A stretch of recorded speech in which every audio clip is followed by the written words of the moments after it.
Selamat pagi Bapak Ibu Saudara sekalian. Shalom, apa kabarnya? Baik ya, bagus, baik. Puji Tuhan, hari ini kita akan mengakhiri tema di bulan November, hidup mengucap syukur dengan satu tema, mengucap syukur telah mendapatkan tempat di kerajaan terang. Mari kita membaca firman Tuhan yang diambil dari Kolose 1 ayat 12 sampai 14. Kita akan membacanya bersama-sama. Kolose 1 ayat 12 sampai 14. 1, 2, 3. Dan mengucap syukur dengan sukacita kepada Bapa yang melayakkan kamu untuk mendapat bagian dalam apa yang ditentukan untuk orang-orang kudus di dalam kerajaan terang. Ia telah melepaskan kita dari kuasa kegelapan dan memindahkan kita ke dalam kerajaan anaknya yang kekasih. Di dalam Dia kita memiliki penebusan kita, yaitu pengampunan dosa. Berbahagialah orang yang membaca, menyimpan dan melakukan firman Tuhan di dalam hidupnya. Kolose saudara adalah satu kota kalau sekarang itu di daerah Turki, Asia Kecil. Saya belum pernah ke sana saudara, saya lihat dari internet, bukan foto saya, fotonya internet. Kota ini adalah kota yang maju, dia dekat dengan kota Efesus. Saya juga belum pernah ke kota Efesus, saudara. Tapi itu tercatat dalam Alkitab, dekat dengan kota Efesus. Dan kota ini, menurut sejarah, hancur tahun 60 Masehi. Jadi pada waktu Rasul Paulus menulis surat ke jemaat di Kolose, diduga Paulus belum sempat pergi ke kota Kolose. Kota Kolose lebih dulu hancur. Pada saat itu Paulus dipenjara di Roma. Pada saat Paulus memberi kabar, menulis surat, menuliskan nasihat, kota Kolose belum ada. Tapi setelahnya segera itu hancur saudara-saudara. Nah itu tahun 60. Kalau kita bayangkan ya, kita kira-kirakan. Tuhan Yesus naik ke surga kira-kira tahun 33. Lalu 33 ke 60 itu ada 27 tahun.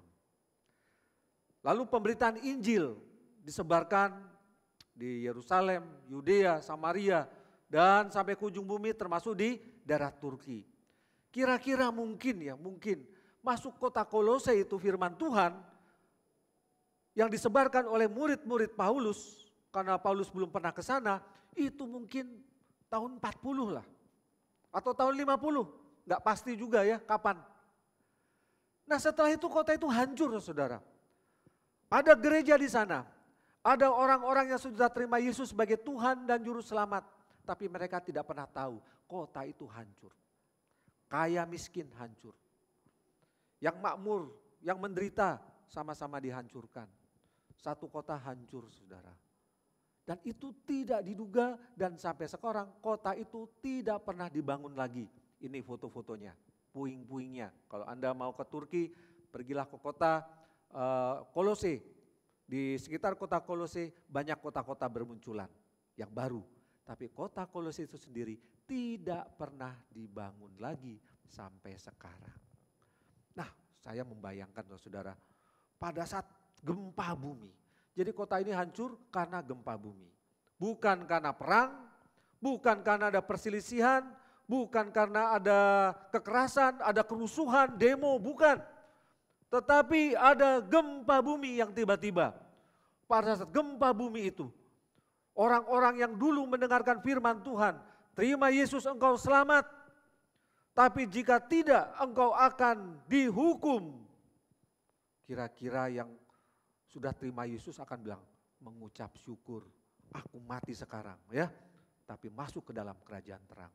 Tetapi orang yang belum terima Yesus, yang menunda-nunda, masih berpikir-pikir, apa benar sih ini berita firman Tuhan? Masih panjang, masih lama. Tiba-tiba muncul pada saat yang tidak diduga. Orang itu mungkin stres setengah mati saudara. Dan ingat, pada saat kejadian, sesuatu yang tiba-tiba terjadi. Kita sering mengalami, saya sering mengalami. Hal yang tiba-tiba terjadi, kita tuh gelagapan saudara. Mau ngomong aja susah, betul nggak? Minta tolong, kayak tercekik begitu kan. Nah ini tiba-tiba muncul gempa bumi.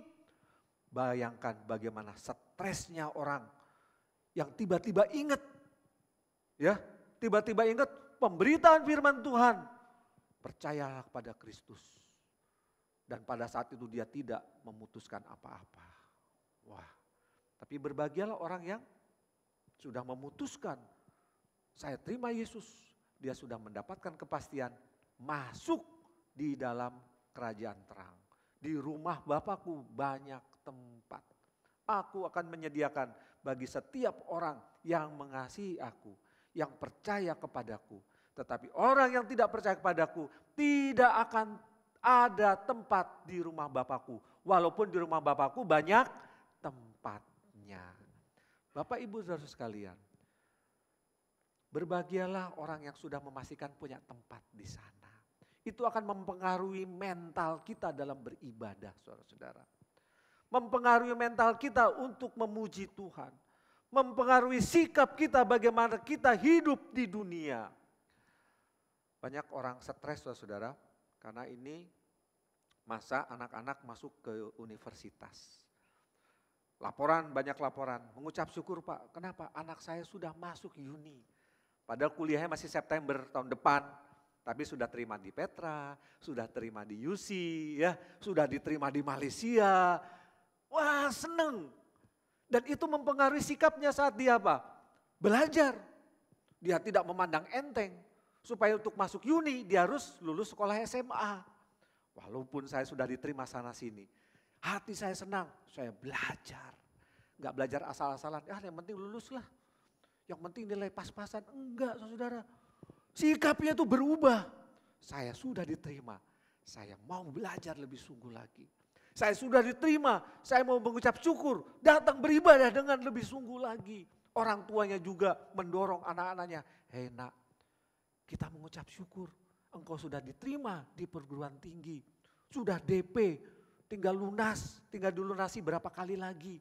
Yuk kita doa supaya bisa lunas. Wah itu yang 50%. Ada yang 75%, ada yang 100% ya, macam-macam. Tapi itu akan mengubah sikap orang untuk hidup di dunia. Termasuk dalam beribadah. Karena sudah mendapat tempat di universitas. Banyak juga orang stres karena belum mendapat tempat di universitas anaknya, termasuk saya. Ya. Barusan juga orang, Pak saya juga, anak saya tolong doakan, belum dapat tempat di mana-mana. Masih berjuang Pak. Oke, kita berjuang sama-sama. Kita doa sama-sama. Yang stres, rajin berdoa, rajin belajar supaya dapat tempat. Karena apa? Pada saatnya dia akan kuliah. Pada saatnya pendaftaran akan ditutup. Pada saatnya tidak dibuka lagi pendaftaran. Selama masih ada pendaftaran, belajar sungguh-sungguh. Karena ada wawancara, ada macam-macam, ada audisi. Sikapnya apa? Menantikan yang mau ditutup itu. Sungguh-sungguh belajar. Itu sikap yang benar. Tapi banyak sikap yang salah. Dia sangka dia mendapat tempat di surga. Sikapnya menganggap enteng. Nah itu dipertanyakan saudara. Jika Anda sudah mendapatkan tempat di kerajaan terang, itu akan mengubah sikap saudara. Kalau Anda datang ke gereja hanya sampai pada khotbah, hari ini khotbahnya boseni, yang kemarin lebih boseni, mudah-mudahan yang depan tidak boseni. Itu Anda tidak punya mental atau sikap sudah mendapat tempat di kerajaan surga. Hari ini musiknya lumayan, mudah-mudahan tahun depan, minggu depan musiknya lebih bagus lagi. Cuma di situ saja Anda belum punya sikap mental yang benar, Anda punya tempat di surga, saudara. Kalau kita punya mental yang bagus, sikap yang benar, sungguh-sungguh mendapatkan tempat di surga, kita penuh dengan ucapan syukur. Dan setiap orang berusaha untuk memberikan yang terbaik. Amin, saudara. Semua orang yang datang memberikan yang terbaik. Pelayan ibadah memberikan yang terbaik. Orang yang datang ke gereja memberikan yang terbaik dengan puji-pujiannya, dengan penyembahannya, dengan apa yang dia punya. itu mental sudah mendapatkan tempat di surga. Nah, yang belum gimana? Anda harus stres. Karena firman Tuhan, ada penghukuman kekal, ada hidup kekal. Ya. Jangan anggap enteng, masih jauh. Masih jauh, kapan-kapan bisa. Sekarang yang penting nyaman beribadah, punya banyak teman, banyak koleksi, banyak relasi. Ya. Jangan saudara, Anda harus stres. Datang ke gereja, terima Yesus sebagai Tuhan dan Juru Selamat. Anda akan mendapatkan kelegaan penuh dengan ucapan syukur. Beribadah menyembah Tuhan. Pilih saudara, menyembah dengan stres, beribadah dengan stres atau beribadah dengan ucapan syukur. Nah, ya kan? Coba pilih. Kalau saya pilih mengucap syukur, saya sudah mendapatkan tempat. Itulah gunanya firman Tuhan diberitakan. Dan kita tidak tahu kapan terjadi, kita akan dimusnahkan, kita akan diambil, kita akan masuk surga, ya atau tidak. Itu sekarang saudara, karena hari esok tidak ada yang tahu. Jadi ambil keputusan sekarang. Pastikan sudah mendapatkan tempat di kerajaan terang. Nah, telah mendapatkan tempat itu bahasa Yunaninya klero. Artinya mewarisi. Diwariskan tempat. Kenapa? Karena kita sudah menjadi anggota kerajaan Allah. Kita punya warisan yaitu di kerajaan terang. Klero bukan kleru. Ya. Kleru bahasa Jawa, klero itu bahasa Yunani. Nah, ngomong-ngomong soal bahasa Yunani, ini karena masalah Natal, kita akan sedang merayakan Natal, rangkaian Natal sudah terlaksana. Ya, saya akan cerita ini. Banyak orang kleru tentang Xmas. Satu kali ada seorang pendeta ini saudara. Kita ini dibohongi. Masa Natal X. Masa Natal itu kleru, disilang, wah gitu ya. Saya dulu waktu masih muda saudara nggak ngerti juga. Iya, kok Natalan Xmas semua ya. Ini antikristus, hanya mementingkan sale-nya saja ya, Xmas sale. Tapi tidak mengakui Kristus di X, wah gitu ya. Waktu muda waktu itu saya iya, wah benar. Saya juga anti, jadi kalau lihat sale Xmas antikristus. Xmas antikristus. Wah, setelah saya belajar di Yunani saya saudara, malu saya saudara. Malu, ternyata X itu bukan bahasa Latin, bukan huruf Latin. X ini maksudnya huruf Yunani. Ya. Nah, X itu bacanya ki, CH. Kristus bahasa Yunani itu Kristos. Ya. Jadi bukan dibaca X tapi ki. Jadi itu bacanya apa? Xmasil. Dibacanya apa? Christmasil. Malu saya saudari. Dulu gak mau masuk yang tokonya Xmas. Sekarang tak masukin saudara.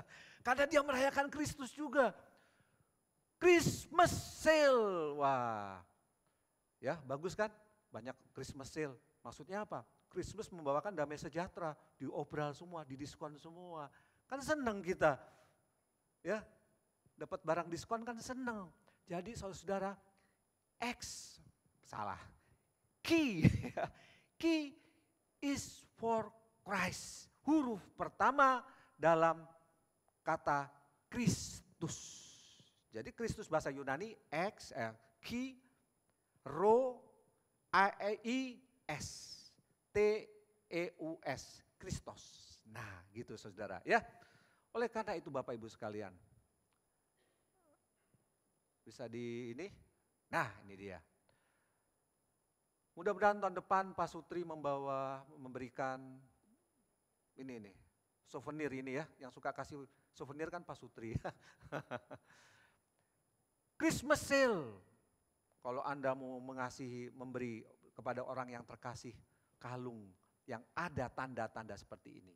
Ki, lalu P itu bahasa Latin ya, huruf Latin P. Tapi kalau bahasa Yunani itu rho, R. Jadi Ki, R. Jadi dua huruf pertama dari Kristus. Kristus.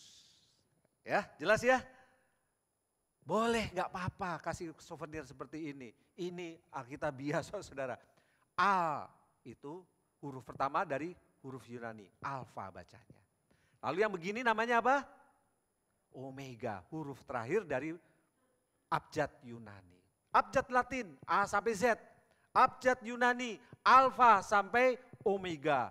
Kristus adalah yang awal dan yang akhir. Nah ya, jadi kalau ada toko Xmas, Christmas, puji Tuhan, toko ini menyembah apa? Merayakan Kristus, nggak tahu agamanya opo ya gitu ya. Tapi dia mengakui Kristus yang kita rayakan bersama-sama. Jadi jangan keliru. Ya, jangan keliru. Keliru. Kita semua yang merayakan Christmas sudah mengakui Yesus sebagai Tuhan dan Juru Selamat. Keliru, kita mewarisi kerajaan terang. Nah, saudara-saudara, lanjutkan. Ini Christmas sudah selesai, bisa dibantu. Nah, makna kerajaan terang itu maksudnya adalah kita mewarisi Kanaan rohani. Kita adalah anggota umat Allah. Kita adalah umat yang terpilih. Kita adalah sungguh-sungguh menjadi keluarga Allah. Bapak, Ibu, saudara sekalian, kenapa disebut Kanaan rohani? Karena bayang-bayangnya itu ada di perjanjian lama. Umat Allah, umat pilihan Allah adalah orang-orang Israel. Dari keturunan Abraham, Ishak, Yakub. Yakub mempunyai 12 anak. Itulah yang disebut nanti keturunan Israel. Mereka dijanjikan oleh Allah masuk tanah Kanaan menjadi milikmu selama-lamanya. Dan itu tidak pernah dicabut, saudara. Perjanjian Abraham dan Allah tidak pernah dicabut sampai sekarang. Kanaan bukan tanah yang tandus, saudara. Kanaan itu berlimpah dengan susu dan madu. Tanahnya subur sekali. Mata-mata orang Israel pada waktu memasuki tanah Kanaan diselidiki dulu. Tanah itu tanah yang bagus. Tanah yang menghasilkan, tanah yang luar biasa. Dan itu diperuntukkan oleh Tuhan kepada umat yang dipilihnya.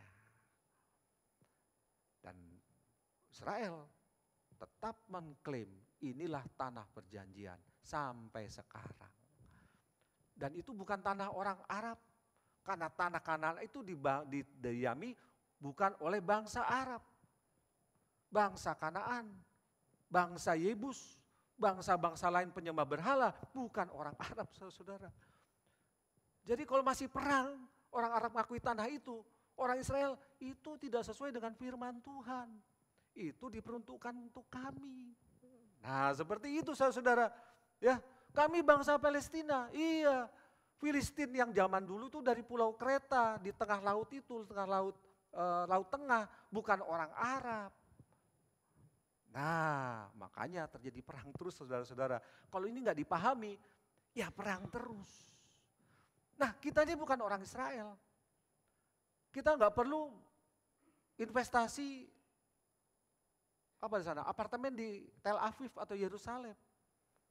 Kita nggak perlu beli tanah pertanian di Yerusalem. Kita bukan orang Israel, saudara.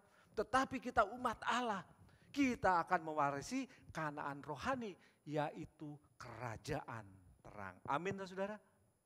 Berapa orang yang sudah investasi di Israel? Ya nggak apa-apa, silahkan aja. Tapi tujuan akhir kita bukan di sana, saudara. Tapi di kerajaan terang. Ini kita patut pahami. Kalau kita mau jadi orang Israel, kita harus disunat dulu. Kalau kita mau jadi orang Israel, kita harus ikut tata cara Yahudi. Kalau kita mau jadi warga negara Israel, maka ada jalurnya. Tapi kita adalah warga negara kerajaan Allah. Untuk menjadi umat Allah, tidak perlu menjadi orang Israel. Nah, paham ya? Jadi kita mendapatkan, mewarisi kerajaan terang, yaitu Kanaan rohani.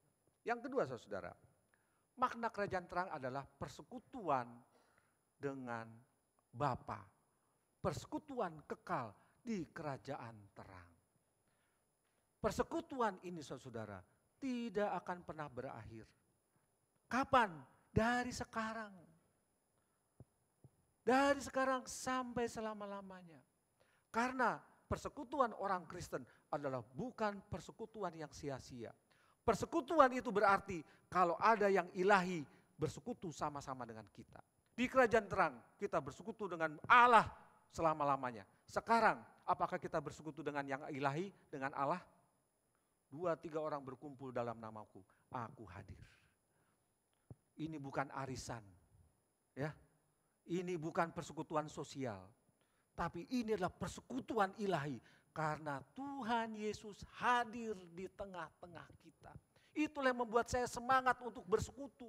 Tuhan Yesus hadir saudara-saudara. Sehingga tidak adalah yang anggap enteng persekutuan ini, ibadah ini. Tuhan Yesus mungkin dekat Andi situ, dia sedang galau dipeluk. Ya, percaya Tuhan Yesus hadir, maka dia orang yang berbahagia.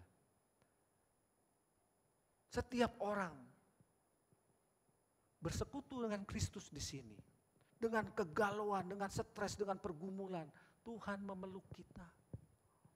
Tuhan tidak jauh di sana.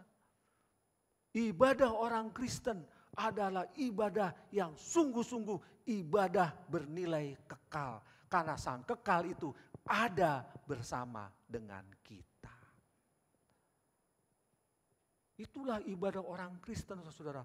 Persekutuan kekal sudah ada dari sekarang sampai selama-lamanya. Luar biasa kan? Mengucap syukurlah. Karena itu janji Tuhan. Janji Tuhan yang tidak akan pernah dibatalkan. Nah, hati-hati dengan satu pengajaran ya. Persekutuan kekal kita dengan Bapa, yes. Tapi itu hanya diperuntukkan bagi orang-orang yang sudah menerima Yesus sebagai Tuhan dan Juru Selamatnya. Tetapi bagi orang yang belum menerima Yesus, dia akan mendapatkan hukuman kekal kalau nanti dunia berakhir atau sudah dipanggil Tuhan. Nah, ini ajaran yang perlu kita pahami saudara. Ada satu ajaran disampaikan oleh Bapak Gereja Origen. Dia lahir tahun 195 abad kedua sampai 254 abad ketiga. Ya, dia mengatakan gini, apokatastasis ton panton, panton itu semua. Ya, semua apokatastasis akan dipulihkan. The final restoration, pemulihan akhir bagi semuanya, ton, panton, semuanya termasuk setan-setan. Semuanya akan dipulihkan, mendapatkan kembali persekutuan dengan Bapa. Itulah yang dinamakan keselamatan universal. Apakah ada ajaran itu sampai sekarang? Ada, saudara-saudara. Bagaimana semua akan dipulihkan, semua akan mendapatkan persekutuan dengan Bapa di kekekalan. Hanya ada bedanya saudara. Misal saya nih berdosa, ya kamu berdosa, dihukum dulu 1000 tahun. Setelah itu masuk ke dalam kerajaan kekal. Nah, dipulihkan. Pak Andi, ya hari ini hadir di ibadah, dikurangi 1 hari, 10.000 tahunnya. Enggak apa-apa, 10.000 kurang 1, tapi setelah itu masuk kerajaan kekal. Enak ya? Ini masih ada saudara-saudara. Ajaran ini dari abad kedua sampai sekarang masih diajarkan. Tetapi firman Tuhan mengajarkan ada hidup kekal, ada kematian kekal. Jangan keliru saudara ya. Kita harus keliru. Warisan itu hanya diperuntukkan bagi orang-orang yang percaya kepada Kristus. Baik, lanjut. 4 alasan mengucap syukur berdasarkan Kolose 1 ayat 12 sampai 14 tadi ya. Yang pertama,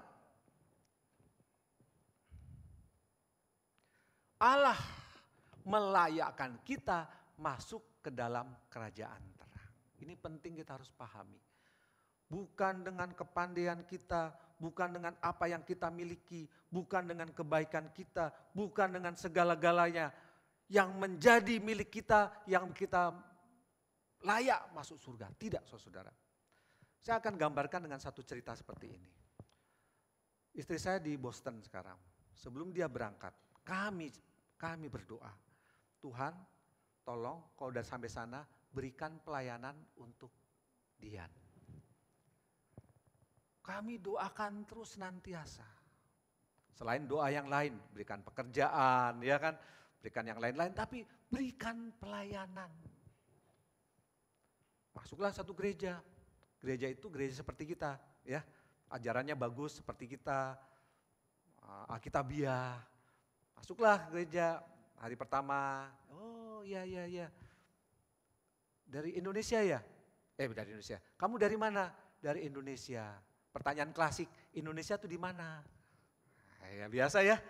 Biasa, kita negara kita besar sekali saudara. Besar banget, tapi pertanyaan klasik, Indonesia itu di mana? Itu masih ada di abad sekarang ini saudara. Indonesia itu Bali. Oh Bali ya. Nah baru paham gitu ya. Jadi kalau kita keluar negeri ditanyain gitu jangan sakit hati. Berarti kita kurang promosi. Ya. Jadi orang-orang yang pergi ke luar negeri, ayo promosikan Indonesia. Jangan promosikan Bali saja. Promosikan Surabaya. Ada GKT Citaraya gitu ya. Ada Rujak Cingurnya gitu. Jangan Bali toh ya, nanti turisnya ke sana kita nggak dapat apa-apa di sini. Oh iya, baik. Nah, terus suamimu mana? Oh di Surabaya. Apa pekerjaan suamimu? Pendeta. Oh kamu istri pendeta. Oh bagus. Nanti kalau suamimu datang ke sini, khotbah di sini ya. Wah, dia cerita gitu saya senang saudara.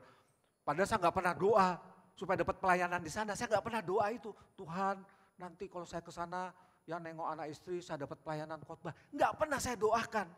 Tetapi kok orang ini ngundang. Kalau ke sini khotbah ya. Istri saya dan kutip getun. Lah saya pelayanan apa?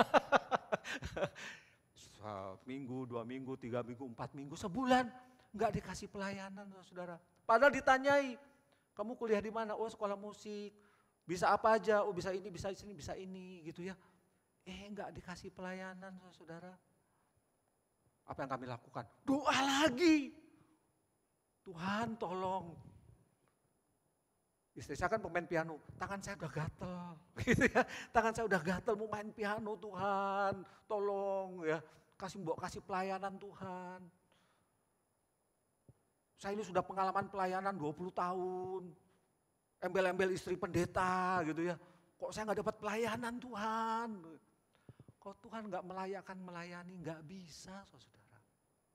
Walaupun dengan berbagai apa yang dia punya, Dian punya, enggak bisa. Kami terus berdoa. Jadi mengucap syukurlah kalau Anda dilayakkan untuk melayani Tuhan. Dilayakkan untuk memuji Tuhan. Dilayakkan untuk datang ke rumah Tuhan. Itu enggak sembarangan. Satu kali ibadah, lalu pendetanya nawari, kamu bisa main kajun enggak? Yang kotak kecil ditepuk-tepuk gitu ya. Oh bisa. Mainlah dia telepon saya. Akhirnya Tuhan memberikan aku pelayanan. Tuhan melayakkan aku melayani dia di gerejanya. Main piano ya? Enggak, aku main kajun. Waduh, senangnya minta ampun saudara. Harusnya kan main piano, betul kan? Harusnya apa gitu, sesuai dengan keahliannya. Enggak main kajun, tapi istri saya mengucap syukur saudara. Senang banget. Tuhan melayakkan dia untuk main kajun. Enggak ada pelayanan yang lebih rendah, lebih tinggi saudara. Karena itu membutuhkan KTBLC. Nah, KTBLC itu apa? Zamannya Sudomo itu apa? Rekomendasi, ya. Surat sakti. Kalau Tuhan tidak melayakkan, tidak akan pernah saudara. Jangan anggap Anda layak untuk melayani Tuhan. Jangan Anda sombong dengan kemampuan diri. Jangan Anda sombong, saya sudah beriman, sudah jadi orang Kristen sejak lahir. Kalau Anda belum terima Yesus, maka Anda belum layak. Bahkan sudah terima Yesus sendiri pun, kalau Allah bilang kamu belum layak melayani, ya belum, tunggu, sabar, berdoa, minta dilayakkan untuk melayani, mengambil bagian. Ini penting kita pahami. Untuk masuk dalam kerajaan terang demikian, bukan dengan kebaikan kita, bukan oleh hasil usahamu, tetapi oleh anugerah Allah saja. Amin, saudara? Oke, sekarang nomor 2. Allah melepaskan kita dari kuasa gelap. Kita mengucap syukur, saudara. Melepaskan, bahasa Yunaninya begini. Ini ada ular mau menerkam kita, kita di sini. Atau ada singa mau menerkam kita, kita di sini. Atau ada burung elang menungkik tajam, kita ada di sini. Dan pada saat itu karena kita kaget, gelagapan, gak ngerti apa-apa. Bahayanya begitu besar. Kita mau minta tolong aja gak bisa. Karena bahayanya sudah sangat dekat, sudah sangat mengancam. Bahasa Yunani dengan jelas mengatakan tiba-tiba ada orang ambil tangan kita, ambil diri kita lalu menyeret saudara, lepas dari ancaman itu. Jadi bahasa Yunani dalam hal ini sangat kaya. Melepaskan itu berarti dari ancaman yang sangat mengancam. Antara hidup dan mati itu tiba-tiba ada orang menyeret. Sehingga lepas dari kuasa kegelapan. Apakah Anda sadar? Kita ini dalam bayang-bayang kuasa kegelapan senantiasa. Orang yang belum percaya itu dibayangi dengan kuasa ingin menelan masuk ke dalam kerajaan kuasa gelap, saudara. Tapi mengucap syukurlah kita dilepaskan, ditarik saudara-saudara, jauh dari kuasa kegelapan. Itulah karya Tuhan. Kita nggak bisa. Orang sudah jatuh. Orang sudah nggak bisa minta tolong. Semuanya kaku. Semuanya nggak bisa bergerak. Itulah keadaan kita pada saat kita dilepaskan oleh Tuhan. Bagaimana kita nggak bisa mengucap syukur, saudara? Kebangetan. Tapi ada ininya, ada awasnya. Ya. Tadi kembalikan coba. Nah, awas. Kenapa awas? Karena iblis ini masih ngejar saudara. Si singa masih ngejar. Si burung elang masih terbang untuk mengejar kita. Dan itu dilakukannya terus menerus dalam hidup kita supaya kita jatuh saudara. Ayo, ini angka ini ya, ada angka 4, 8, 16, 18, 21, 23, apa maksudnya ini ya? Awas angka 4, mati. Wah, bukan itu saudara ya. Tapi banyak orang juga masih terpengaruh dengan angka-angka ini. Istri saya kos di apartemen lantai 13. Oh lantai 13, gak apa-apa, ya gak apa-apa emang kenapa. Harganya lebih murah gak dari lantai 14, lantai 10? Podo wae. Sama aja ternyata saudara. Harganya satu kamar sama aja. Mau 1 sampai 14 sama aja. Itu sampai 16 kalau gak salah ya. Atau 23 saya gak tahu. Tapi dia di lantai 13 harganya sama saja. Dengan kata lain gak ada, oh ini sial. Dikasih pada orang yang berani mati aja, harganya murah. Enggak ada saudara. Kalau memang murah orang masuk sana semua. Sialnya jadi untung gitu ya. Nah peringatan, ini adalah peringatan yang disampaikan oleh Rasul Paulus dalam pasal 2. Kolose pasal 2 ayat 4, 8, 16, 18, 21 sampai 23. Yuk kita baca yang pasal 4 dulu. Pasal 2 ayat 4. Bisa dikeluarkan Kolose 2. Nah ini dia. Awas hal ini kukatakan supaya jangan ada yang memperdayakan kamu dengan kata-kata yang indah. Termasuk tadi ya, semua orang akan selamat. Tenanglah. Gak apa-apa. Semua orang akan selamat. Paling dihukum, tapi kan akhirnya selamat. Nah, kata-kata indah, saudara-saudara. Ajaran-ajaran yang sangat indah. Ini masalah, saudara-saudara. Ada juga teologi kemakmuran. Ikut Yesus pasti kaya. Ikut Yesus pasti lebih makmur. Pak Pendeta, saya udah ikut gereja ini dengan teologi kemakmuran. Kenapa enggak kaya-kaya? Kamu pasti masih ada dosa. Enak aja ngomongnya, saudara. Kamu pasti belum kasih perpuluhan yang banyak. Kayak enak aja, saudara. Itulah teologi kemakmuran. Coba praktekkan ini, praktekkan itu. Pasti makmur. Ikut Yesus pasti makmur. Lihat A, B, C. Ya dia lihat yang kaya-kaya, yang makmur-makmur. Tapi yang rendah-rendah gak dilihatin, saudara. Kesaksiannya yang hebat-hebat. Tapi yang lain ditutup-tutupi. Kata-kata indah, hati-hati saudara. Dan sekarang teologi kemakmuran udah tidak laku. Sudah tidak laku karena itu menyesatkan.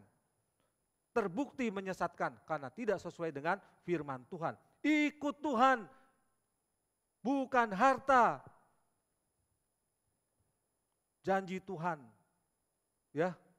Tapi ikut Tuhan itu pikul salib dan janjinya adalah warisan di surga. Janjinya adalah yang di bumi, aku akan beserta dengan engkau sampai selama-lamanya, Immanuel. Bukit, lembah, susah atau senang, janjinya adalah Tuhan Yesus selalu menyertai, Immanuel. Itulah yang Tuhan janjikan, bukan harta duniawi, saudara. Kalau Anda diberikan harta duniawi, puji Tuhan, Anda punya tanggung jawab dengan hartamu itu. Yang belum banyak hartanya, jangan menggerutu. Karena Tuhan punya rencana, berdoalah, kerja keras. Tuhan akan memberkati, karena setiap orang punya tanggung jawabnya masing-masing, saudara. Di dalam kerajaan Allah, kita saling menolong, saling membantu. Yang berkelebihan membantu yang berkekurangan. Itulah yang terjadi dalam kerajaan surga. Di mana? Sekarang. Sekarang inilah kita harus lakukan. Ya, banyak ajaran dengan kata-kata yang manis. Itu hati-hati karena itu tipu daya si iblis. Sekarang ayat 8. Kolose 2 ayat 8. Ayo kita baca. Hati-hatilah supaya jangan ada yang menawan kamu dengan filsafatnya yang kosong dan palsu menurut ajaran turun-temurun dan roh-roh dunia. Tetapi tidak menurut Kristus, pemahaman-pemahaman dunia. Banyak jalan menuju Roma, ya betul kan? Semuanya sama saja, semua menuju kepada ke surga. Itu ya filsafat saudara. Pemahaman-pemahaman seperti ini banyak kita ketemui. Tetapi menuju surga hanya Kristus. Untuk menjadi umat Allah, kata orang-orang Yahudi pada saat itu, kamu harus disunat. Kamu harus melakukan hukum Taurat. Kebiasaan-kebiasaan orang Yahudi dipaksakan untuk dilakukan oleh orang Kristen. Jadi kalau filsafat itu tradisi Yunani, Helenisme, tapi dengan tradisi-tradisi yang kosong itu dipaksakan oleh orang-orang Yahudi. Dan di sini firman Tuhan, itu tidak laku semua. Karena semuanya sudah digenapi oleh Kristus. Menuju Kristus hanya oleh jalan Kristus. Menjadi umat Kristus hanya melalui Kristus. Enggak ada yang lain, saudara. 16.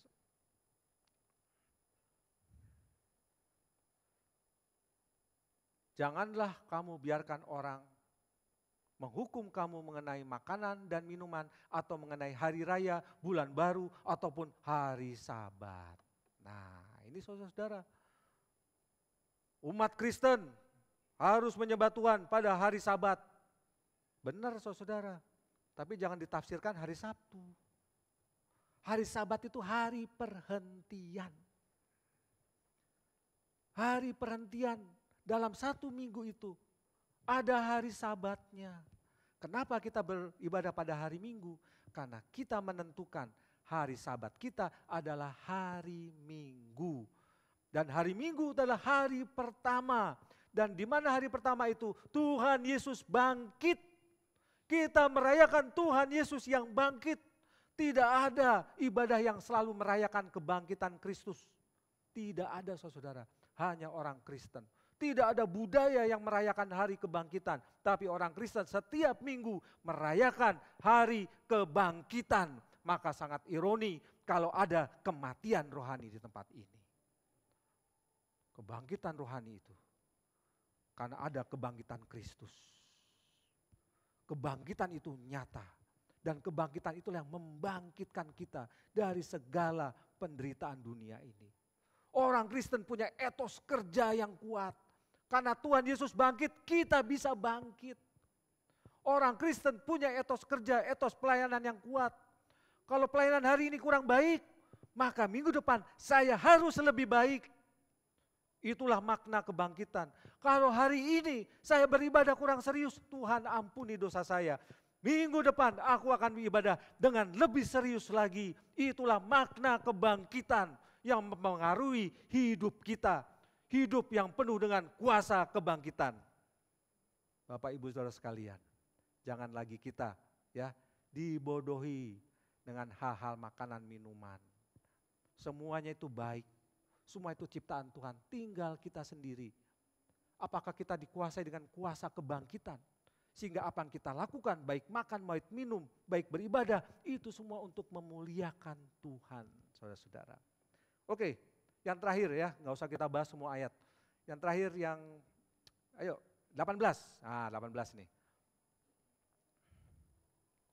Janganlah kamu biarkan kemenanganmu digagalkan oleh orang yang pura-pura merendahkan diri dan beribadah kepada malaikat serta berkanjang pada penglihatan-penglihatan dan tanpa alasan membesar-besarkan diri oleh pikirannya yang duniawi. Saudara, siapa yang suka pergi ke tukang tarot, kartu tarot, bisa melihat masa depan saudara?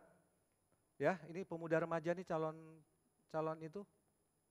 Calon pengurus pemuda remaja, suka lihat masa depan, horoskop, tarot, bola kristal, ya bola kristal tahu? Dilihat, terawang, Theo, wah namamu Theo ya? Iya benar, iya aku udah dikasih tahu soalnya. Bola kristal, kartu tarot, apalagi? Ini nih, tangan. Waduh, wah, ini kan bisnis saudara. Wah kamu masalah ini. Tapi kalau kamu begini untuk kepentingan dia, kamu bisa lepas dari masalah, selamat. Nah, itu bisnis semua saudara. Ya. Banyak orang suka melihat-lihat seperti itu, berkanjang dalam penglihatan artinya hidup di dalamnya. Itu yang dunia, yang rohani ada enggak? Ada. Banyak pendeta mengandalkan apa? Mimpinya. Setiap khotbah harus punya penglihatan. Setiap kali memberitakan firman Tuhan harus mendapatkan penglihatan. Saya tidak mengatakan penglihatan itu dosa saudara. Yusuf dapat penglihatan. Murid Tuhan Yesus mendapat penglihatan di Patmos. Paulus mendapatkan penglihatan. No problem soal itu saudara. Itu karunia Tuhan, itu kasih Tuhan. Tetapi misalnya ada pendeta. Seperti saya, tiap minggu mendapatkan penglihatan. Supaya apa? Khotbahnya lebih didengar. Khotbahnya lebih diperhatikan. Tadi malam aku mimpi. Wah orang kan, wah apa mimpi ini? Apa maknanya untuk saya? Kan gitu. Yusuf bermimpi, no problem. Tidak masalah saudara. Tetapi orang yang hidup di dalam penglihatan artinya apa? Dia mengandalkan penglihatan, bukan mengandalkan Kristus saudara-saudara. Ini masalah. Dan ini banyak terjadi di gereja-gereja. Banyak pemimpin-pemimpin Kristen mengandalkan penglihatan untuk menipu umat, saudara. Kenapa itu terjadi? Supaya banyak yang datang, persembahannya banyak. Dan secara ekonomi dia mendapatkan keuntungan. Jadi awas. Hidup dalam kuasa kebangkitan. Bukan mengandalkan penglihatan, tapi mengandalkan Kristus. Ya, sekali lagi penglihatan itu alkitabiah. Tapi jangan sampai kita mengambil untung dari hal itu. Ya. Apalagi pemimpin-pemimpin rohani, bahaya itu banyak terjadi di gereja-gereja, saudara. Bukan untuk memuliakan Tuhan. Jika itu untuk memuliakan Tuhan, membuat kita lebih semangat lagi. Terima kasih Tuhan, Engkau memberikan aku sesuatu yang luar biasa. Dia membuat semangat, beribadah, melayani. Hei, begini. Tetapi kalau saya dapat penglihatan lalu menipu saudara, berarti saya belum mendapatkan tempat di dalam kerajaan terang. Oke, baik. Kita lanjut saja 21, 23 silakan baca sendiri ya. Yang ketiga, Allah memindahkan kita dari kerajaan gelap masuk kerajaan terang. Allah memindahkan bangsa Israel dari tanah perbudakan masuk ke dalam tanah Kanaan. Allah tidak memindahkan orang Israel dari tanah Mesir masuk ke tanah orang Syria. Itu namanya dari lubang, dari mulut singa masuk kepada mulut buaya. Enggak, saudara-saudara. Allah tadi mengambil kita, memindahkannya ke dalam kerajaan terang. Allah memindahkan bangsa Israel tanah Mesir masuk ke tanah Kanaan yang penuh dengan susu madu subur yang luar biasa. Itulah maksud memindahkan kita, saudara. Jadi kita tidak dipindahkan ke tempat lain yang enggak jelas. Tapi jelas masuk ke dalam kerajaan terang. Yang terakhir, Allah menebus dan mengampuni dosa kita. Konsep gadai itu sudah ada dalam perjanjian lama. Yang digadaikan adalah sesuatu yang sangat berharga. Sesuatu yang sangat bernilai sehingga yang tukang gadai, toko gadai dapat menerima dan memberikan pinjaman. Ya, sampai sekarang konsep gadai itu dipakai dan itu tidak masalah, saudara. Nah, kita ini saudara sangat berharga di hadapan Tuhan. Kita adalah biji matanya kata pemazmur. Dan karena saking sangat berharganya, Allah sendiri turun ke dunia menjadi manusia Yesus Kristus. Melayani kita, memberitakan kebenaran, memberitakan Injil, kabar baik. Bahkan sampai mati di kayu salib mencucur darahnya habis-habisan. Mati untuk kita, untuk menebus saudara dan saya. Artinya apa saudara? Barang gadaian ini, kalau belum ditebus sampai lunas, dia akan tetap di toko pegadaian. Jika kita tidak ditebus sampai lunas, kita akan tetap dalam kuasa gelap, kuasa kerajaan gelap, kuasa si iblis. Bagaimana melunasinya? Allah mengorbankan anaknya, habis-habisan, bahkan nyawanya dia berikan. Lunaslah. Sehingga kita ditebus. Itulah makna penebusan saudara. Anda berharga di hadapannya. Saya berharga di hadapannya. Kita semua berharga di hadapannya. Kalau kita menganggap diri sendiri tidak berharga, itu masalah. Orang yang menganggap dirinya kurang berharga atau memandang dirinya tidak berharga, itu menjadi masalah besar saudara. Ya, Ibu Shirley tahu hal ini. Memandang dirinya tidak berharga, bunuh diri bisa terjadi saudara. Tetapi orang Kristen tahu persis bahwa kita ini sungguh berharga dan sudah ditebus habis-habisan. Oleh karena itu saudara, kita juga harus menghargai penebusan yang luar biasa ini. Dengan melayani dia, dengan kasih yang habis-habisan juga. Kasihlah Allah dengan segenap kekuatanmu. Kasih Allah dengan segenap akal budimu. Kasihlah Allah dengan segenap jiwamu. Di sini dalam arti kata nyawamu, saudara. Oh, akal budi oke Tuhan, segenap kekuatan harta oke Tuhan. Tapi segenap jiwamu, nyawamu, wah ini nanti dulu Tuhan. Aku masih dengan dunia ini masih terikat, susah. Nah ini masalah saudara. Perintah yang utama dan yang terutama, kasihilah Allah dengan segenap akal budimu, kekuatanmu, dan jiwamu, nyawamu, hidupmu. Barang siapa mempertahankan nyawanya karena Kristus, karena diejek dia mempertahankan nyawanya, engkau akan kehilangan nyawanya. Tetapi barang siapa kehilangan nyawanya karena Kristus, dia justru akan mendapatkannya, saudara. Semua apa yang kita punya itu milik Kristus, termasuk nyawa kita. Oleh karena itu Bapak Ibu sekalian, ayo kita mengasihinya dengan lebih sungguh lagi, melayani dengan lebih sungguh lagi, mengerjakan sesuatu dengan lebih sungguh lagi, sampai titik darah